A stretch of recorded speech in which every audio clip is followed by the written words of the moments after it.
Hey everyone, and welcome back for another deep dive. Mm. When we think about empires like Rome, Mm-hmm. we often picture them at their peak. Right. Huge territories, powerful armies. But how do they actually get there? Mm. Today, we're going to go all the way back to the very beginning Okay.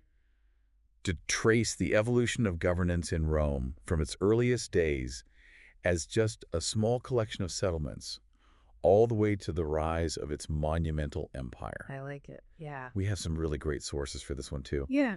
Looking at the stages of Roman rule, and we even have a really interesting video transcript that actually shows the key moments in their journey to becoming a huge power. It's going to be exciting. Yeah, and our aim for today is to really understand Okay. the critical changes in Rome's government.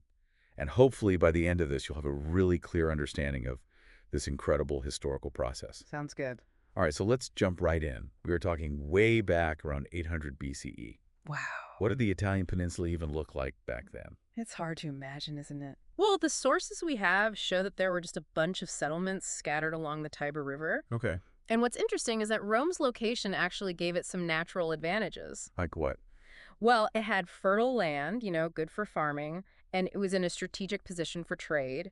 And as these settlements started to grow and merge, we see the very beginnings of a unified city. Okay, so these early settlers, they had to figure out some way to govern themselves. They did. What did that look like? Well, the very first form of government was a monarchy, Okay, a monarchy. which means they had a king as the central authority figure. Okay, so one person in charge. Yeah, pretty straightforward. Yeah. And tradition says there were actually 7 kings in total. 7 kings. Wow. I know it's a lot, That's right? a lot. But the last one, Lucius Tarquinius Superbus, his reign was really important. Oh, really? How come? Well, he reigned from 534 to 509 BCE, and he was actually kicked out. He was kicked out. Yeah, he was forced out of power, and this is a major turning point for Rome. Oh, yeah. The sources we have suggest that his rule became pretty tyrannical. Okay. He was kind of abusing his power, and so the people, they had enough. Wow. And after they overthrew him, they made a decision that would shape their future. What was that? They vowed never to have a king again. They were just done with kings. Done with kings, that's right. So this dislike for kings, it became a core part of who they were from that point on. Absolutely. And so after they rejected the idea of a king, they came up with something new. They did around 500 DCE. The Republic was born. The Republic. Yep.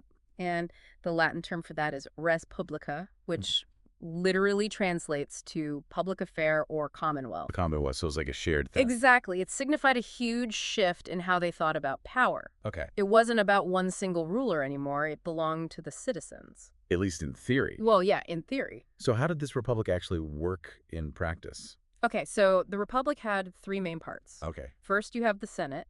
Yeah, and this was made up of wealthy and influential families, the patricians. The patricians. Yeah, the aristocracy, basically. Okay. And at first, their role was mostly to advise the magistrates. Okay. But over time, their power and influence grew like crazy. So they had a lot of control. Yeah, they pretty much dictated policy. Wow. And not surprisingly, their decisions often benefited them the most. Well, that makes sense. Right, so even though the idea was to have more people involved, Yeah. there was still this imbalance of power from the very beginning. So it wasn't a perfect system. No system is perfect, That's true. but it was a start. So we have the Senate, and they're advising these magistrates. Yes. And who were these magistrates exactly? And most important ones were the 2 consuls. 2 consuls. Yeah. Okay. And these guys were elected every year, Every year. and they had a lot of power. What kind of power? Well, they could propose new laws, Mm-hmm. they commanded the armies, Okay. and here's the really important part. Each consul could veto the other one's decisions. So they kept each other in check. Exactly. It was a system of checks and balances. Okay. Plus, they could only serve for 1 year. So no one could get too powerful. Exactly. They learned their lesson from the whole king situation. Right. They were trying to prevent another tyrant. Exactly. Right. That makes sense. And then the third part of this republic puzzle is the People's Assembly. Okay, the People's Assembly. So this is where the regular people come in. Right. In the beginning, they didn't have a ton of power. Okay. They were more of an advisory body Okay. made up of both patricians and plebeians, Audience. the common citizens. Okay. But over time, the plebeians, they fought for more rights and more political power. They wanted us to think. Exactly. Good for them. And they got it.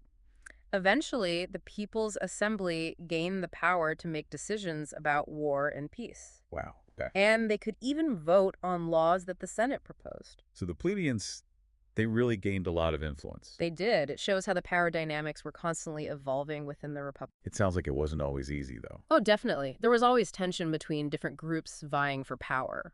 So how did this republic eventually become an empire?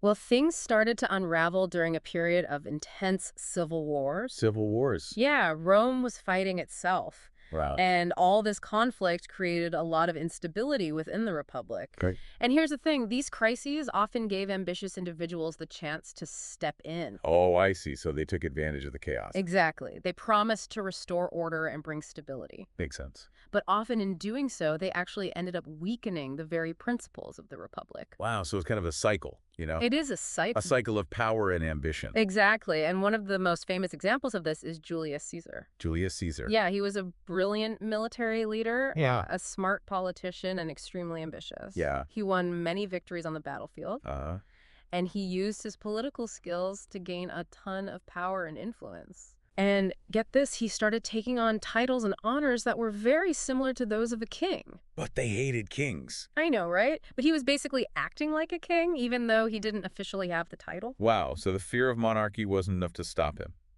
Not quite. So what happened to him? Well, Julius Caesar was assassinated in 44 BCE. He was assassinated. Yeah, and this event is generally seen as the end of the Roman Republic. Oh, wow. Although, to be fair, the transition to the empire wasn't instant. So it took some time. It did. There was still a lot of fighting and political maneuvering going on. And that's where Octavian comes in, right? Exactly. Octavian was Caesar's adopted son, Okay. and he was very clever. What did he do? Well, after Caesar's death, there was a power vacuum. Right. And Octavian, he managed to come out on top after a series of civil wars. So he basically won the Game of Thrones. You could say that. Wow. And the big turning point was around 27 BCE. Okay. What's fascinating is that Octavian presented himself as the restorer of the Republic. Oh, really? So he was playing the game. He was a master of the game. He kept the outward appearance of the Republic, but at the same time, he was gathering more and more power for himself. He was pulling the strings. Exactly. So he basically became the new ruler. He did, and he even took on a new title, Augustus. Augustus. Which means the revered. The revered? It gave him this special status. Okay. Elevated him above ordinary citizens. Right. And signaled that he had almost godlike authority. Wow. So from being afraid of kings, they now have a revered ruler. It's quite a shift, isn't it? It is. And his reign ushered in a period known as the Pax Romana. Pax Romana. Which means Roman peace. Okay. It was a long time of stability and prosperity. That's great. And it really benefited trade and the well-being of people across the empire. So things were pretty good under Augustus. Yeah, for the most part. Now, by this point, how big was the Roman Empire? It was huge. Huge. By the time Augustus came to power, the Roman state had expanded way beyond its original borders. It had become a massive empire, or imperium. Okay. It covered the entire Italian peninsula. Right. They had defeated Carthage. Wow. Conquered vast areas, including Macedonia and Greece. So they were a force to be reckoned with. Oh, absolutely. Rome was the dominant power in the Mediterranean. Wow. And all this territorial growth happened before the empire was officially established. I see. But it definitely set the stage for it. So the Republic grew into an empire, and then Augustus just made it official. Pretty much. And with this massive empire, they had a new challenge. What's that? How do you control and manage such a vast and diverse territory? That's a great question. And where Romanization comes in? Romanization. Yeah, basically it's the spread of Roman culture, language, laws, and customs throughout the entire empire. So it wasn't just about military power, it was also about cultural influence. Exactly. They wanted to make everyone feel like they were part of Rome. That's interesting. And what's even more fascinating is that the Romans themselves had been heavily influenced by Greek culture. Oh, yeah, after they conquered Greece. Exactly. So they had this blend of Roman and Greek elements. Okay. And this led to some amazing things in architecture, sculpture, religion. They even adopted Greek gods, but gave them Roman names, right? They did. And Latin, the Roman language, it became a unifying force across the empire. So they created this shared identity. Yeah, they were really good at it. And of course, we can't forget about the Roman military. Of course not. They were the ones who made all this expansion possible. True. But the army itself, it went through some big changes during this time. It did. So in the beginning, the army was mostly made up of citizen farmers. Right. They served because it was their duty. Okay. But as the Republic grew and the wars got longer and more frequent, Huh. they needed a more professional army. Okay. So they started recruiting volunteers. Okay, so it was no longer just about civic duty. Right. It became a career. And these volunteer soldiers, they were loyal to their generals. Very loyal. And the generals would often reward them with land and other things. Yeah, it created a strong bond between them. Okay. And this also increased the power of the generals. I see. So the military structure itself played a role in the shift away from the Republic. Interesting how all these things are connected. Yeah, it's all part of the story. So we've seen this amazing journey from a tiny kingdom to a powerful republic, and then finally to an empire under Augustus. It's an incredible transformation. It is, and it makes you think about how other empires rose and fell. It does, doesn't it? Are there any patterns? That's a good question. What do you think?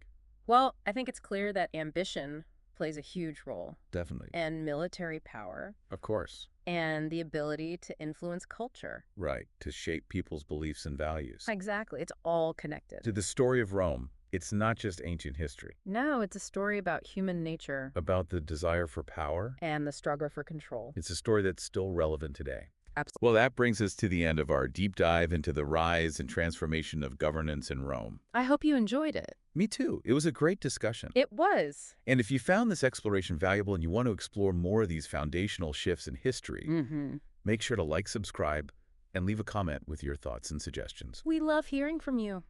We do. Thanks for joining us. See you next time. Bye.